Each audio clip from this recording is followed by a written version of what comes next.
And we're now live streaming on YouTube as well. Oh, okay. So share this, right here. Okay. And we're now live streaming on YouTube as well. Oh. So we're all ready now? Let's see.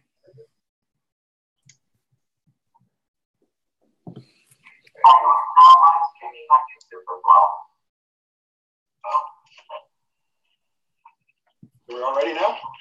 I think so. I'm just going to mute myself, but if anyone needs anything, just feel free to type a question at the bottom. Okay, so we're going to take a brief trip through history and kind of get at where how do we come up with this thing that we call race. I often refer to it as so-called race because we know that it's not a reality, but it is a huge social construct, and it is indeed America's most challenging issue. And it's a very, some of us call it humanity or man's most dangerous myth. So when did the myth of race begin? So one of the first efforts happened by this French physician, Francois Binet, and it was in the 1600s. And basically we know that before you can mistreat a people, you must first reclassify or dehumanize them. And so we see the first written efforts to initiate this system happening in the 1600s with this French physician. He basically wrote a paper, and it was called A New Division of the Earth, and it was based on quote unquote different species or races of men who inhabit it. The good thing about Binet is that he came to the conclusion that all of his work relied on physical characteristics like skin color and things of that nature. And he pretty much was following the path that we follow now, which is external physical characteristics that actually have nothing to do with anyone's humanity. So this is where we see the lie starting to happen and starting to develop and starting to take root in 1684. Then after Binet, a guy named George Buffon, he kind of picked up the baton. And the good thing about good old George is that he basically made a stand, and he really started looking at the contributions and that this whole race debate thing was really not all it was cracked up to be. And he concluded very early on that physical appearances had absolutely positively no bearings on humanity or the classification of humans. And you can see his quote in 1749. He says, "Hence those marks which distinguish men who inhabit different regions of the earth are not original, but purely superficial." So back in 1749, George Louis de Buffon got it. And he said, this is nonsense. This has no biological basis. But some of us didn't want to hear this. And I think it was largely based on economics, because, we all know what was going on during this time period. The human slave trade was in full swing. And so people were really looking for reasons not to stop. So if we could say that, okay, you aren't human, then we can justify continuing to treat you like human chattel. So after no one listened to him, then, 9 years later, Carl Linnaeus, a Swedish botanist and physician, he's the first person that developed the system. And in his system, he had 4 categories: Americanus, Eurapus, Asiatic, and Afar. And these were all based on physical characteristics, descriptions, and of course, it favored Europeans. And he was his classification system. It still influences the way we look at quote unquote race today. But you can see Carl Linnaeus developed it. He called the system naturale. And of course, he started this bell curve where he placed Europeans at the top of the bell curve because they looked like him. And then everybody else fell off the curve based on skin color. So we're starting to see the written documentation, and of course, if it's in a book, then of course it has to be true. So after Linnaeus came Johann Blumenbach, and he came through in about 1779. He took Linnaeus's work a step further. He added another group to Linnaeus's 4. And so he took his work, and initially Blumenbach was all in. I agree. This is true. This is fact. Of course, this is science because I'm a scientist and we're writing it down. Now we have manuals and we have papers and we have books that attest to this. So it really is, it's absolutely true. But he included, he started with Caucasian, Mongolian, Ethiopian, American, and Malay. And so what's significant about what Blumenbach does at this time in 1779 is he starts attaching attributes to these groups to describe them. And this is where things kind of start getting really slippery and really dangerous. So you can see here are Blumenbach's quote unquote races of his 5 races. And so we have Caucasian, or what he called the white race. Then you had Mongolian or yellow race. This includes all of East Asians and some Central Asians. Then he had the Malayan or brown race. This includes Southeast Asia and Pacific Islanders. Then he had Ethiopian or black race, including sub-Saharan Africans. And then he had American or red race. This is including American, what we call Indians, or what he called American Indians. So now we're starting to see the order also. So if you look at the order, this is Blumenbach's order of the quote unquote races in terms of intelligence, importance, superiority, the whole 9 yards. He's starting to peg where everybody fits in and how it flows.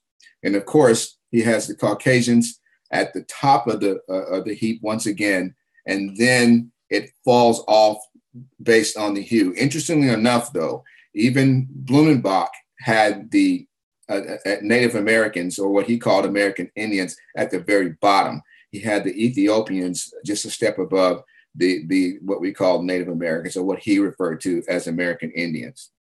So this is where we start attaching value, and we start attaching stereotypes to these quote unquote races. So Blumenbach initially, this is how he defined the different groups. And so what you see here now is him attaching value and him attaching characteristics to groups based on the quote unquote race that he calls. And so interestingly enough, this is 1779. And if you look at what he's saying, and these are not in order, these are just in alphabetical order, not in order of superiority, I just alphabetized. But if you can see, if we take a look at Caucasian, white, fickle, sanguine, blue-eyed, gentle, and governed by laws. Compare that to Ethiopian, black, phlegmatic, cunning, lazy, lustful, careless, and governed by caprice. Now we're starting to attach these stereotypes to people who look different based on skin color. And what is really interesting about this is Blumenbach produced this in 1779.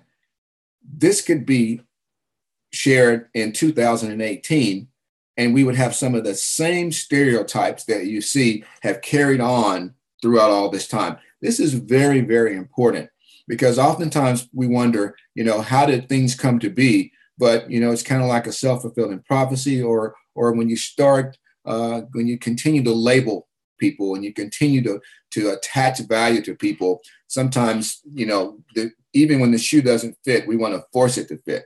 And this doesn't seem like a big deal on its face, but it is huge, because these are some of the same stereotypes that we attach to different folks of different colors, as you see here on this page. And I won't go and read all of those. You can see what we have here, and you can see how those have stayed with us, because it stuck.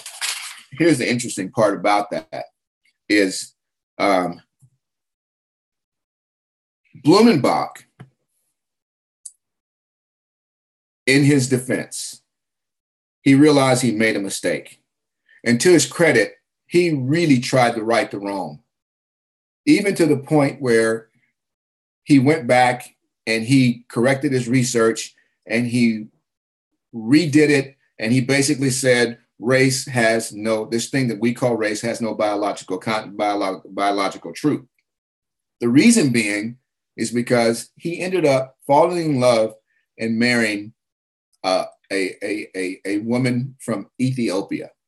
And it totally rocked and shook his world, because here he was pretty sure of himself, and being one of the authors in this thing that we call Race and Prejudice, he was one of the early pioneers in penning this and writing this and developing these stereotypes and these categories. And then he meets somebody from one of those groups that he named Black, phlegmatic, cunning, lazy, lustful, careless, governed by caprice, and actually saw the humanity in this person, fell in love with this person, married this woman, and said, oh, I made a huge mistake. But the ship had already left the port. And everybody was already looking, not everybody, but those who were in power and those who were hungry to dominate needed justification. And so here you have this physician who is a learned man, basically, confirming why it is we're going to enslave these folks. Because here it is, we've always thought this, we felt this, and now here we have science that's backing it. All of his efforts to undo the wrong were gone, unnoticed, unheard, and it really disturbed him into his grave, because here he is living with this Black woman from Ethiopia, and she totally defies and contradicts all of the negative stereotypes that he attached to people with Black skin. And I think this is why it's so important that we have close association with those who don't look like us. This is how we break down these stereotypes and these myths. And it happened in 1779, and it's still happening in 2018. So I really, Blumenbach recognized it, realized it, restated it, tried to correct it, but too late, brother. It's gone. We're off, and we're to the races. So, so here we got now. This is John Ladd. He is a renowned anthropologist, and he's standing on top of the mountain, and he's screaming, like a lot of reputable researchers and anthropologists across the world are basically saying that race has no biological basis for mistreating people. And this is exactly what people do not want to hear, because it really takes away this false inherent sense of superiority, or it should, and it establishes all of us as being from, there's only one race of humans, and that's Homo sapiens sapiens. And the mere fact that science has tried unsuccessfully throughout the years to categorize us and put us into these different categories, falsely so. And it's almost as if these folks are just screaming into the wind, because no one really wants to hear what they have to say. But John Ladd, we the researchers are taking action to correct a legacy of misconception about the biology of race. They're correcting it, in which early generations of researchers provided raw material for serious claims of racial superiority. they like to concoct a biological basis for mistreating people.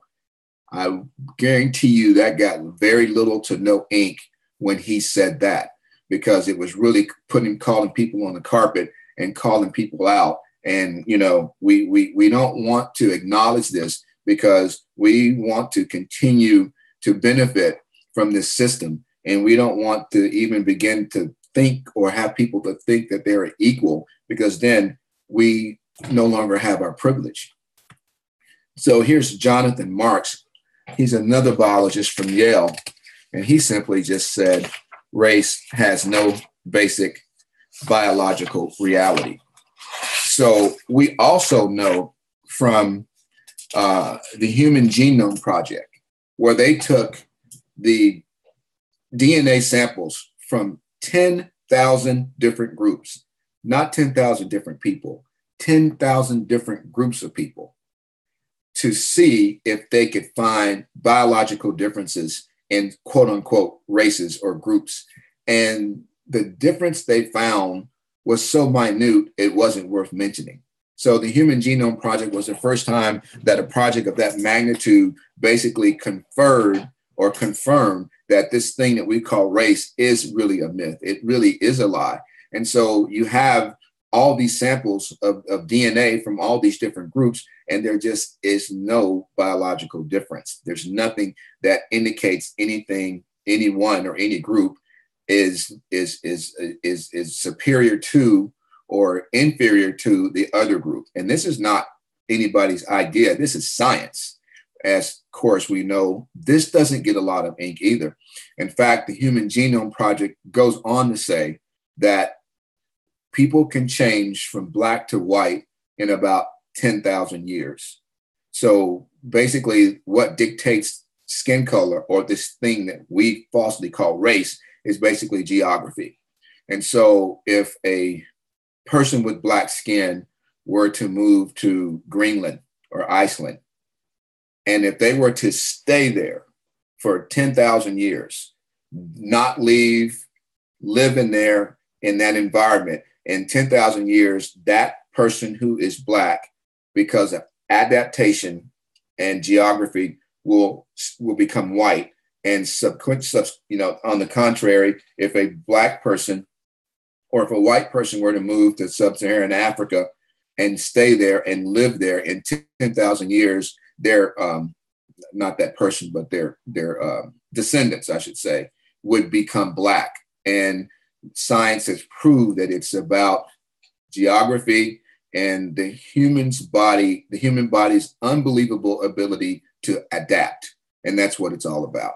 And so, but no one really wants to hear that, because that really takes us, it exposes the lie that we all have bought into.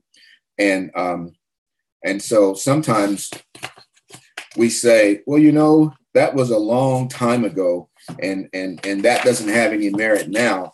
But 1994, there was a book called The Bell Curve, right? National bestseller.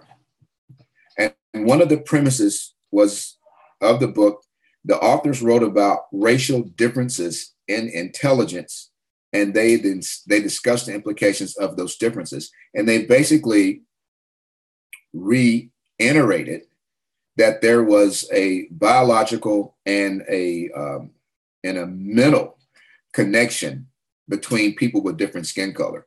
This is 1994.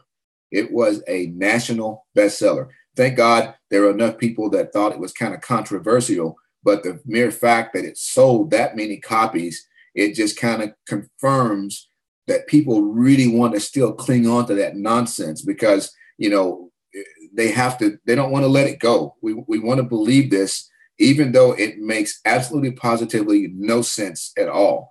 And it kind of reminds me of an old friend who's now gone on to the next world, Nat Rudstein. He defined racism as an emotional commitment to ignorance, an emotional commitment to ignorance. And I think he was right on, spot on with that definition, because based on what we know about science and what we know about the Human Genome Project, what we know about even back in the 1700s, you see many of these leading scientists coming to the realization that this is not real. This has no biological basis, no biological reality, but we still are bought into it because we're invested in this thing that we call a race. And so here's Richard Leakey. He was one of the largest paleontologists in the world. And he said, we are one species, one people. Every individual on this earth is a member of Homo sapiens sapiens. And the geographical variations we see among people are simply biological nuances of the basic theme. The often very deep differences between cultures should not be seen as divisions between people. Instead, cultures should be appreciated for what they really are: the ultimate declaration of belonging to the human species. And I can imagine the people, a lot of people are kind of like kids. They just stick their fingers in their ears. You know, I don't want to hear it. I don't want to hear it. It's the truth. And it's been proved. Science has proved it over and over. But once again, we are invested, especially in this country, in America, we're deeply invested into this, the myth of race, because it's a huge social construct. And a lot of systems are built on it. A lot of our values are built on it. And a lot of this division is because of it. And we're seeing it right now today, how it's playing out in a lot of different ways. But we can see scientists after scientists, academic brain after academic brain, basically dispelling the myth, but we're still trudging on as if, you know, we can't hear any of that and it makes no sense at all. And so, you know, Bill Nye, he's, you know, it's the science guy. Some people may not like him, but, you know, you can even a blind hog finds an acorn every now and then, right? And so he made a statement here that I thought was spot on. Researchers have proven scientifically that humans are all one people. The color of our ancestors' skin, and ultimately my skin and your skin, is a consequence of ultraviolet light, of latitude and climate. Despite our recent sad conflicts here in the US, there really is no such thing scientifically as race. If no one takes anything else from this discussion, take that. There is no such thing scientifically as race. It does not exist when it comes to humans. We are one species. Each of us is much more alike than we are different. We all came from Africa. We are all made of the same stardust. We are going to live and die on the same planet, a pale blue dot in the vastness of space. We have to work together. So, no such thing as race. And at some point, we can't deny that it's a huge social construct, because it is, but it's not a reality. And at some point, I imagine we're going to have to examine our language. And are we perpetuating the myth by using the word race in its plural form as it pertains to human beings? Because we do it oftentimes. We fill out these forms and, you know, people say, you know, you're from this race or you're from that race and you made your race proud. And it really, to me, it just perpetuates the myth. So I don't know, at some point, we're going to have to examine how we use it and why we use it, and find the more accurate use for it as it pertains to Homo sapiens. And there's only one race. So that's about it for me. We can take questions or we can have conversation, whatever you guys want to do. So Nam, you can unmute folks or whatever you want to do to get this party started. I'm actually not sure if I can unmute everyone, but everyone is free to ask questions using the question and answer function while I play around and see if I can actually unmute. No, I don't think I can unmute because that would be chaos. Oh, okay. Well, to have like 10 people speaking simultaneously. So if anyone has any questions, you can use the question and answer function. And I can either ask the question out loud and you can answer it, or if you see it on your screen, then you could do that as well. But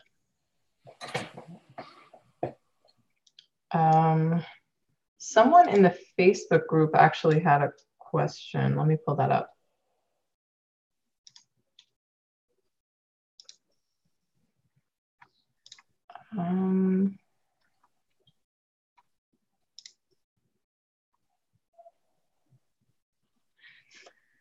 No, somebody in the Facebook group had asked, not necessarily a question, but she just wrote, in general, I'd love to hear more of Dennis's stories and learnings from his training and experiences. So that's pretty general, but if you have anything you'd like to say to that, maybe that can get the conversation started.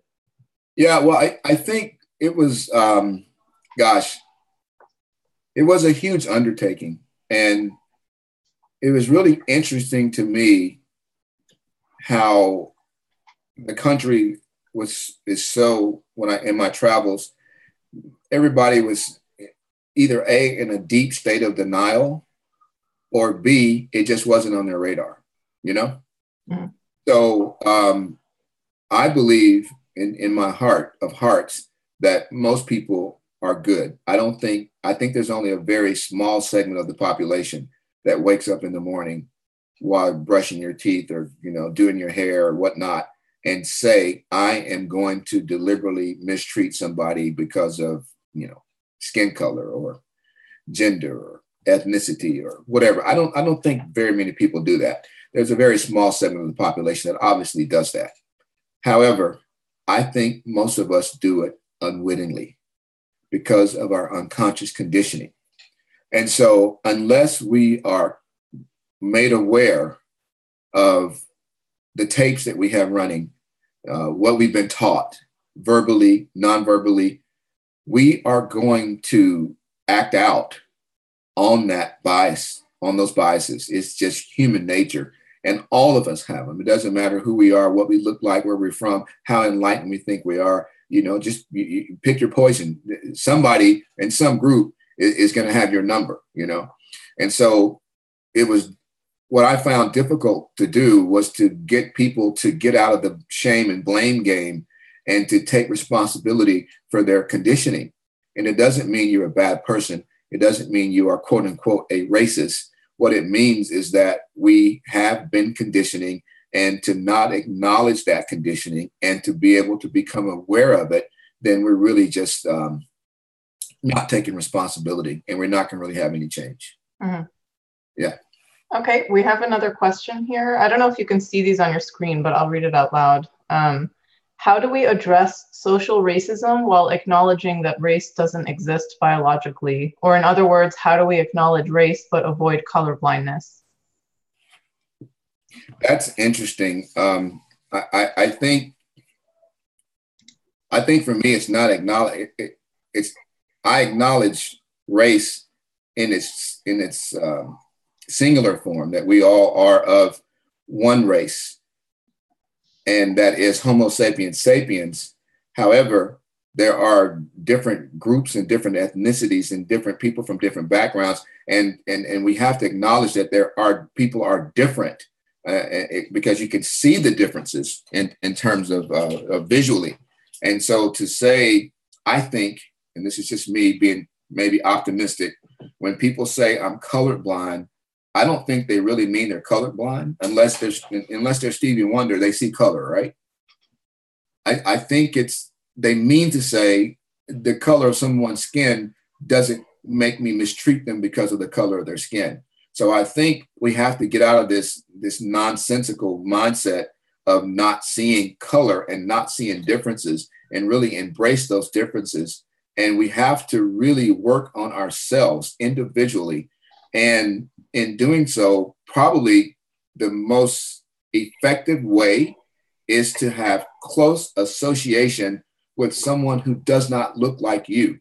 Because I think that's where you start breaking down those barriers and you start challenging a lot of things that are inside of you. And we're quick to say, I got a black friend, a black cat, a black car. I mean, real deep, equitable relationships. And those things take effort. They take a lot of effort. And it takes a lot of work to develop those close relationships, because once you develop those close relationships, then you start having real serious, deep, elevated conversations that are beyond the superficial, because most of us are just really superficially cool with some of our friends who don't look like us. And there's a lot of reasons behind that. And so we can't be afraid to keep trying to develop and deepen those relationships, because it's a lot of work, but it's well worth it. And once you do that, then you really, through the process of osmosis, you start peeling back those layers and you start losing some of that conditioning in those tapes. You start taking out those tapes, and then you start rewriting them. You start erasing some of that data that's on those tapes because it's incorrect. And some of our parents never once said one negative thing to us about a different group. They didn't have to, but their actions was much louder than their words.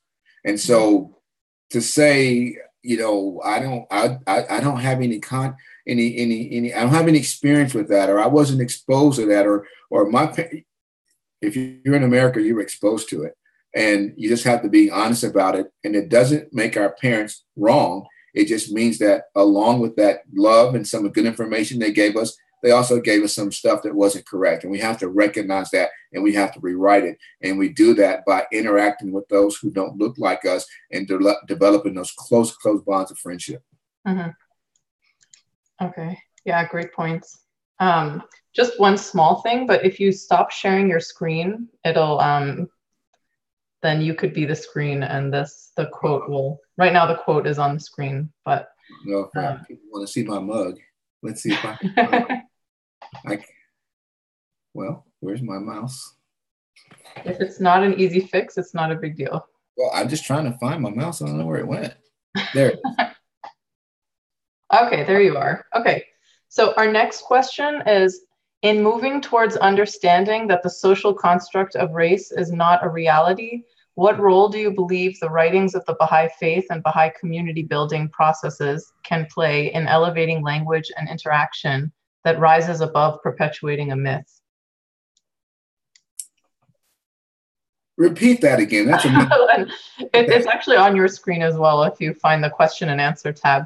But so in moving towards understanding that the social construct of race is not a reality, what role do you believe the writings of the Baha'i faith and Baha'i community building processes can play in elevating the language and interaction so that it rises above perpetuating the myth? Oh, well, I think it's the writings go hand in hand with the work. You know what I mean? Uh-huh. It's like sometimes we think we create false dichotomies. All we need to do is focus on the writings and focus on the core activities. And that's, I think we need to focus on the writings, focus on the core activities, and we need to address injustices as we see them, right? The writings are just really, really spot on. And in fact, some of the things that Shoghi Effendi says, and some of the things that Abdul Baha say are very, very. I couldn't say them to people because people become offended. You know what I mean?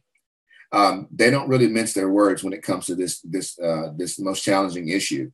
Yet, as Baha'is, I think part of our challenge is that we have this false sense of, because we're Baha'is, by some process of osmosis, we are immune from societal norms. And I think it goes back to acknowledging, you know, our challenges, acknowledging to enhancing our skills and trying to learn and know what we don't know about who we are and what we bring to the table, because we bring it, you know, we bring our full selves wherever we go, whether it be a study circle, a devotional gathering, or a junior youth group, or a children's class. We're bringing whatever that is, we're bringing that with us, and to be mindful of, what am I bringing? When I'm going into a community, I remember back when we were doing door-to-door teaching, right? And we would go into some neighborhoods, and people had the best of intentions, but were totally unconscious of what they were bringing and what they were expressing in their nonverbal and sometimes in their verbal languages. So I think we can't just throw our hands up to the writings and throw our hands up to the core activities. I think we engage in those, in the core activities at a very high level. And at the same time, we work on our knowledge, awareness, and skills as it pertains to dealing with this thing that we so-call race. And so it's like it's the growing of two gardens, because the reality of it is we all are from this American society. And I think to say that because we're Baha'is, we are not impacted by this culture, it would be like saying, I'm going to get in water and I'm not going to get wet. We are impacted by it. Mm-hmm. By the grace of God, we have help, we have guidance, we have direction from the writings and from the Universal House of Justice that keeps us, that gives us what we need to rise above and to elevate those conversations, right? So we don't want to just lay on the writings and just and put the responsibility on the core activities. We have personal responsibilities also with ourselves. So I think it's working on us individually, engaging in the core activities, and studying the writings, studying the guidance, and at the same time developing those close relationships with people that don't look like us, and listening to our friends, listening to the friends of color who are sharing their stories, and not just come back with a snappy a quote from the writings, because sometimes that's a card we play to tell people to be quiet. I really don't want to hear what you're talking about, right? Uh-huh. And that's how it comes across. Yeah. Often. Yeah, lots of great points there. Okay, let's move on to the next question. What do you think about the reclamation of racial terms to remove their power or self-identity? Oh, I see it now. Well, this question is actually in the chat, but Jonathan. Yeah. Okay, I'm finally catching up, guys. Well, what do I think about the reclamation of racial terms to remove their power? Well, Jonathan, this is just my personal opinion, and I'm no expert on this particular topic, as I'm not on any. I'm probably the worst person you can talk to about reclaiming quote unquote racial terms, because I grew up in an era where a bad word is a bad word is a bad word. And, we just couldn't use them. We couldn't use them because, my father was very, very pro-Black, very active. And he just, he explained to us where the term came from. And right now I'm talking about the N-word in particular, right? Where the N-word comes from and what it means and what it meant and what it was used for and what the design of it was. And, I hear all these people talking about, we're going to claim it and we're going to use it and we're going to make it into something positive. Well, I'm not saying that's not possible. I just know from me and my mindset and a lot of my family members and people who grew up in my era, we just can't stomach it. We just can't tolerate it. And it makes me cringe when I hear people use it because there's so much history that's attached to it. Negative history, right? It's not like it was initially a positive word that was made into a bad word, but it's always been a negative word. I mean, it's like now in the GLBT community, they've reclaimed the word queer, and I know for me, that's just a word I'm not going to use. I don't care how many times my friends of different orientation tell me that it's okay. It just makes me uncomfortable. Maybe I'm being closed-minded. Maybe I'm being selfish, but I just know what it evokes for me in my mind, and it evokes negativity. And so I tend to stay away from any terms that have negative history, negative connotation, or in any way that if I think that they may offend someone in any way, and it's a term that I don't need to use, then I just don't use it. Mm. Okay. So next question is, and I know we were trying to wrap up at 8:45. We have 2 more questions lined up, and then maybe we can end the session, and then anyone else who wants to ask questions can do it in the Facebook group. So the next question is from George. Thank you for the presentation. I remember discussing this with friends at work years ago. Can you see this question actually? I can't. I must be looking in the wrong place. Wait, it's the Q&A function. Yeah. Okay. You got it. Okay, there you go. So George's question. Okay. So I can read it out loud for everyone. Yes, please read it out loud. So I remember discussing this with friends at work years ago, asserting that race has no scientific reality, and the response has stuck with me. Even if we recognize the empirical truth of the oneness of humanity, we still exist in a society with vast and powerful structures designed to disenfranchise people based on skin color and facial features. For example, based on the myth of race. Is it really helpful for a white person like me to come out of the gate with something like race doesn't exist? As a person immersed in the privilege of whiteness in a white supremacist society, the last thing I want to do is be dismissive of the very real injustices faced by people of color based on the lie of race. Shouldn't white people be circumspect in making this assertion when so much work has to be done and to address ongoing injustices? Wow, great question, George. Great question. Wow, I'm so glad that you asked this, because me sharing this presentation with everyone is not for us to go and load our guns and to be able to pop it off and sound really cool and really hip and really snazzy when it comes up, right? It's scientific information that needs to become part of it needs to become internalized, right? Mm-hmm. Down to the core, to where we just believe this so much that it's part of who we are.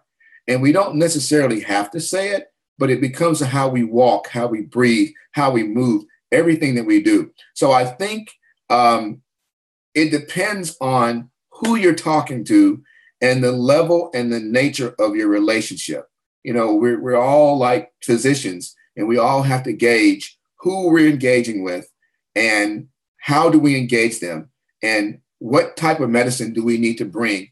And I think the term that we've heard in the faith is the humble posture of learning. I'm telling you, that posture is so critical, because people can tell right away if you're humble, and people can tell right away if you have a false inherent sense of superiority. And I think based on your posture and the way you are and the way you present and the way you carry on and the way you interact, it dictates how someone may receive that. Because if you're coming from a place of love and you're coming from a place of humility, you can address that in a way where it's so loving and it's so kind and it's so engaging that people will just stop in their tracks and want to sit there and talk to you. Like, who is this person? And in your case, George, who is this white person that's talking about justice and is talking about equity in a respectful, loving, I don't have all the answers way, you know? And so it depends on the nature of the relationship and where you are and who you're engaging with. And if we use it as a tool to check people or to cut people off or to put people in their place or anything that is not genuinely humble and genuinely engaging and connecting, then no matter what you say, it can be taken the wrong way. And intent doesn't always equal impact. Okay, and I think our last question is similar to another question. I don't know if you have any extra thoughts, but we can still look at it anyway. But the last question is, what can we do as a Baha'i community to really engage with racism? I know you touched on this, but that's kind of where the rubber meets the road. And this is Hussein. You know, it's complex, yet it's simple, and we have to engage heart to heart, individual to individual. It's kind of like when you're flying on a plane, right? Remember, you know, when they make the announcements and they say about the mask, they tell us to put the mask on ourselves first before we assess somebody else, right? So I would contend, as Baha'is, we really need to look at ourselves, and we really need to see where we are on this journey. You know, have we engaged in this most challenging issue in a healthy way, in a holistic way? You know, have we really, really delved into it? Because, you know, I think it was, 1993 or 94, this is before I became a Baha'i, the National Spiritual Assembly of the United States released a statement saying racism is America's most challenging issue. And to ignore the problem is to expose the country to great spiritual, physical, and moral danger, where we're there now. And so it's almost like we read that and we go, yeah, but I think we really have to do it in a healthy, holistic way that has to be aligned with the 5-year plan. So we can't be in a silo over here working on this thing that we so-called racism and then we're going to work on the 5-year plan or core activities over here. It has to be collaborative. It has to come together, and it has to be woven into the very fabric of everything that we do. And we have to be honest about knowing what we don't know, and listening and learning and being patient and really hearing what the friends have to say. Because, it's not enough to just sit. Here's the deal. If we bring the friends into the faith on social issues, people won't stay. We have to connect people to Baha'u'llah, right? In doing so, we still have to love them, and we have to nurture them, and we have to be patient, and we have to listen, and we have to walk with them. And when we do that, then we're really hitting on all cylinders. So it's not either or, it's kind of all the above. And we have to be brave enough and honest enough to understand that individually, I have work to do. We have work to do. And we can't shirk that responsibility, because if we believe the writings, it tells us how thorny and how difficult and how tough this is. And I believe in my heart of hearts, if we get this right in America, we could really lead the world, because we have a deep pathological history of human slavery that really is still impacting us today. So we have this great, powerful country, and we're struggling with this thing because we really haven't given it an honest nod and an honest effort. So I think we really got to roll up our sleeves and get into it and attach it and combine it and weave it in with the 5-year plan, and not having, they can't be standalone. All right. I think that's a great, those are great questions, actually. I think it really, it took your presentation to a new level also, I think. But thank you everyone for your questions, and thank you, Dennis, for the presentation. I think this is a good spot to wrap up. Yeah, and I want to apologize to the friends. It's feast night, and we're hosting feasts, and when the date came out, we set it and we went with it, and we'll be mindful of that in the future, because I know a lot of people, we kind of got pulled. So my apologies for that. I'll take the blame for that one.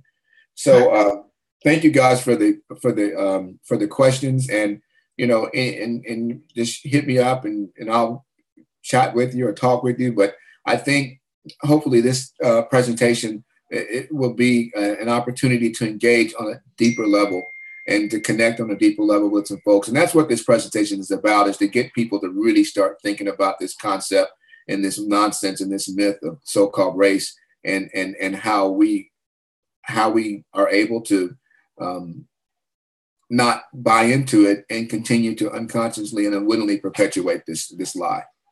Mm-hmm. Yeah, so I'm going to go ahead and post the playback of this video in the group, and I'll post all of the questions that everyone asked too. So if anybody wants to keep going with the conversation, we can just do it there. So thank you, everybody, and thank you, Dennis. And stay tuned for our next webinar in 2 weeks. We're going to have 2 representatives from rape crisis centers taking question and answers. So we're really covering multiple topics here. So so you just asked a question, but maybe we can ask that in the group later. They are included, Sue. They are included. And they should be. You can't have a conversation without including Native Americans. Yeah, that's a great point. Okay. Yeah. Okay. All right. Thank you again. I'm going to close out the meeting. So if anyone has more questions, just ask it in the Facebook group. All righty. Okay. All right. Bye. Thank you, Dennis. All right. Bye-bye.